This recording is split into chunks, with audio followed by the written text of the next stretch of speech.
Assalamu alaikum. I'm just going to share my revert story, hijab story. It's not too exciting, but if it helps at least one person, inshallah, that's all that matters. So I was actually born into a redneck, Trump supporting, family. And my past has been pretty bumpy. I got kicked out of school for drinking and drugs, and I got in trouble with the law a couple times for the same things. I just had not a very good past.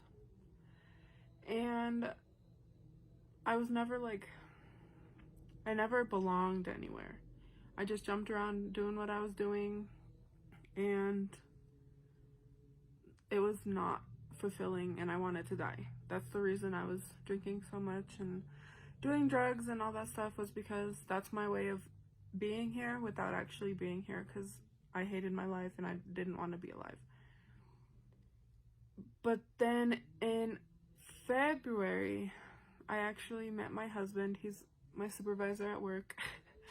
And the day before I met him, I was sexually assaulted by some coworkers, and nobody could do anything about it because there wasn't enough evidence. And I was like, that's it.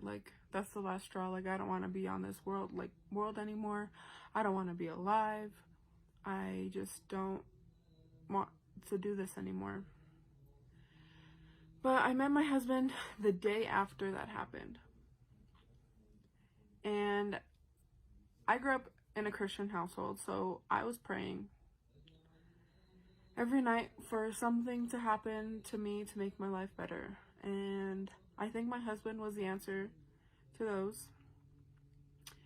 And my husband is a Muslim.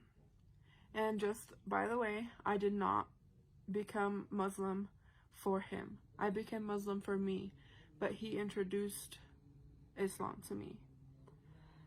And he was, at the very beginning, his mom kept asking me, oh, when are you guys getting married? And I was like, we've only been together for 11 days. And I didn't understand why she was pushing so hard. And so I started reading the translated version of the Quran, and I was taking it up upon myself to learn Islam, because he seemed to be happy living his best life. And I think it was about a week or two in, me and my husband, my boyfriend at the time, we got into a huge argument about my past. And I just broke down and I said, please God, send me some sign that I'm gonna get through this. Send me some sign to make me happy. I just can't do it anymore. And right after that, I just had this feeling in my heart that I needed to get on it and learn more. And it kind of became addicting. I couldn't stop reading, I couldn't stop studying. But I was like, I'm not ready to say my shahada. I don't want to take that step yet. I'm so scared. And so I was researching it all the way up until August. And in August, me and my husband took a trip to see his family in Jordan. And I was like, okay, I'm gonna do my shahada in Jordan. I think it's gonna mean so much more to me that I'm saying my shahada in a Muslim country with other Muslims that I actually kind of know. And so I thought you had to go to the mosque, and I was like, I'm not speaking Arabic in front of all these people. I'm gonna be so embarrassed. But nope, I said it in front of his family. I followed behind my niece. She was saying it to me and I was copying her, and that was that. And then I was like, I'm not covering my head. I just can't do that. my family's gonna think I'm crazy. And I was like, people are gonna think I'm weird. They're gonna be like, oh, she did it for her husband. Because I was already getting messages and stuff that they were like, oh, you're just converting for your husband, you're converting for this, blah blah blah. And it was kind of upsetting me because I was like, what if that's what everyone's gonna think? But I woke up one day recently. I've only been wearing the hijab for 2 weeks, and I just woke up recently and decided, why would I displease Allah after He has helped me and answered me when I needed Him? So why would I displease Him?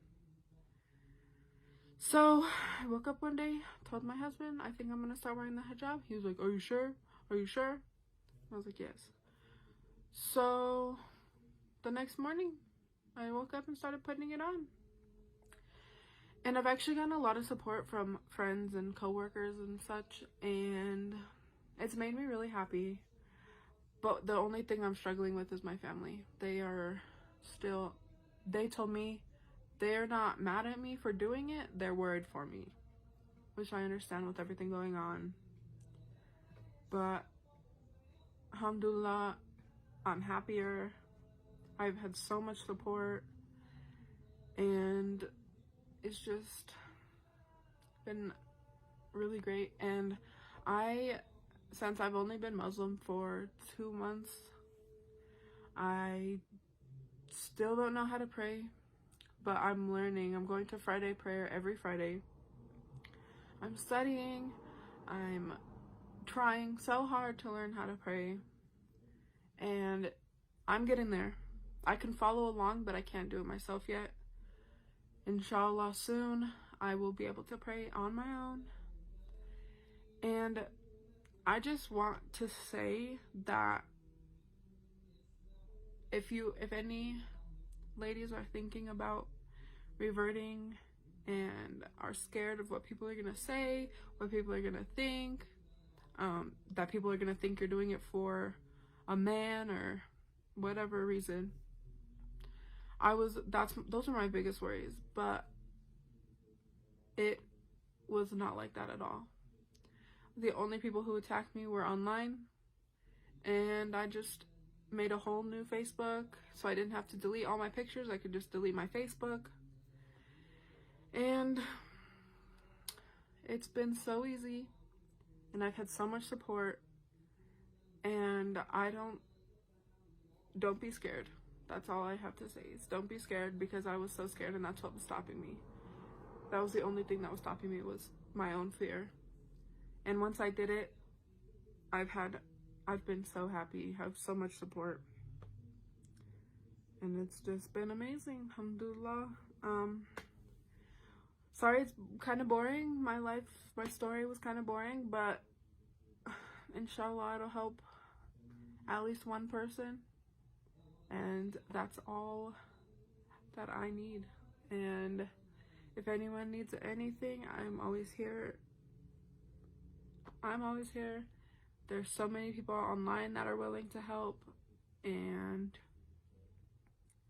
may Allah make it easy for whoever to become a revert. And yeah, thank you for watching.